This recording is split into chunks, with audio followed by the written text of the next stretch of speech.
हरियाणा चुनाव में कांग्रेस की हार पर राहुल गांधी ने तोड़ी चुप्पी।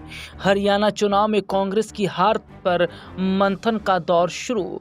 हरियाणा चुनाव में कांग्रेस की हार पर राहुल गांधी ने लिया बहुत बड़ा फैसला। हरियाणा विधानसभा चुनाव में कांग्रेस अपनी हार पर मंथन कर रही है। कांग्रेस अध्यक्ष मल्लिकार्जुन खड़गे और राहुल गांधी ने पद अधिकारियों के साथ एक बड़ी बैठक की। इसमें अजय माकन और अशोक गहलोत मौजूद रहे। सूत्रों ने बताया कि इस बैठक के बाद अब हरियाणा को लेकर कांग्रेस एक फैक्ट फाइंडिंग कमेटी बनाएगी, जो सभी उम्मीदवारों से बात करेगी।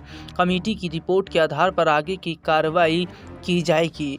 अपने दर्शकों को बता दें कि बड़ी खबर निकलकर सामने आई कि इस बैठक में पूर्व मुख्यमंत्री भूपेंद्र सिंह हुड्डा और प्रदेश अध्यक्ष उदय भान नहीं पहुंचे थे।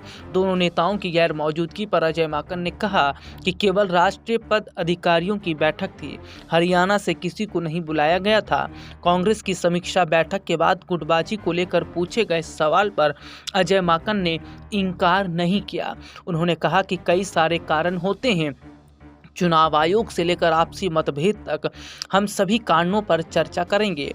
बैठक पर माकन ने कहा, कांग्रेस अध्यक्ष खड़गे और राहुल गांधी के साथ प्रभारी और पर्यवेक्षकों ने विस्तार से हरियाणा चुनाव की समीक्षा की। सर्वे और नतीजे में जमीन आसमान का अंतर था। हरियाणा विधानसभा चुनाव में बीजेपी ने 48 सीटों पर जीत दर्ज की, वहीं कांग्रेस को 37 और आईएनएलडी को 2 और अन्य को 3 सीटों पर जीत मिली। बीजेपी को 39.94%, कांग्रेस को 39.9%, आईएनएलडी को 4.14%, बीएसपी को 1.82% और जेजेपी को 0.90%। और इस पर पवन खेड़ा का बयान भी सामने आया।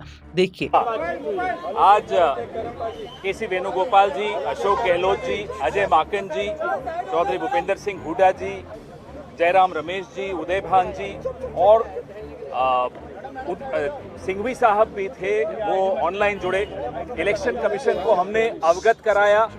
करीब 20 शिकायतें जो हमारे पास आई हैं, उनमें से 7 लिखित शिकायतें जो अभी आई हैं 7 कॉन्स्टिट्यूएंसीज से, जिसमें बैटरीज का खास तौर पे जो 99% बैटरीज दिखा रही थी काउंटिंग के दिन, और बाकी मशीनें जो सामान्य थी वो 60-70% दिखा रही थी।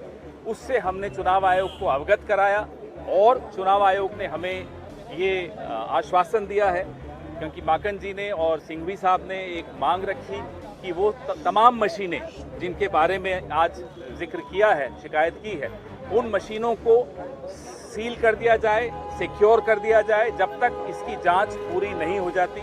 हमने चुनाव आयोग को ये भी कहा कि अगले 48 घंटे में हम बाकी शिकायतें जो हमारी एकत्रित हो रही हैं, हरियाणा प्रदेश कांग्रेस कमेटी के अध्यक्ष उदय भान जी इकट्ठी कर रहे हैं, वो तमाम शिकायतें भी हम अगले 48 घंटे में उपलब्ध करा देंगे चुनाव आयोग को। और उसके बाद वो सारी मशीनें सिक्योर कर दी जानी चाहिए, ताकि उससे कोई छेड़ाछाड़ी न हो सके जब तक जांच पूरी नहीं हो जाती। और कोई सवाल? चुनाव आयोग ने हमें आश्वासन दिया है कि वो इस पूरे मामले को देखेंगे और उसका जवाब हमें लिखित में हर बिंदु का, हर कॉन्स्टिट्यूएंसी का अपने रिटर्निंग ऑफिसर से सलाह करके हमें वो जवाब देंगे। सर, इलेक्शन कमीशन ने एक लेटर भी लिखा था कांग्रेस प्रेसिडेंट को, जिसमें उन्होंने कहा है कि 20 विधानसभाओं से शिकायतें आई हैं, 7 से पूरे दस्तावेज आए हैं, और वो दस्तावेज अभी हम आपके सामने आपको जारी भी करने वाले हैं, जिसमें करनाल है, डबवाली है, रेवाड़ी है, पानीपत सिटी है, होडल है, कालका है और नारनौल है। ये तो जो लिखित जो दस्तावेजों के साथ जो हमने दिए दस्तावेज हैं, ये हम वहाँ दे चुके हैं, लेकिन अभी 13 और हैं जो शिकायतें आ रही हैं, और वो भी हम अगले 48 घंटे में दे देंगे। इससे पहले छत्तीसगढ़ का भी पूरा मसला जो राजनांदगांव है, अलग कॉन्स्टिट्यूएंसीज हैं, वो भी इसी तरह की कंप्लेंट्स थी, उसका भी हमने इन्हें फिर से स्मरण कराया। इस चुनाव में कांग्रेस को उम्मीद थी कि वो 10 साल बाद सत्ता में वापसी करेगी।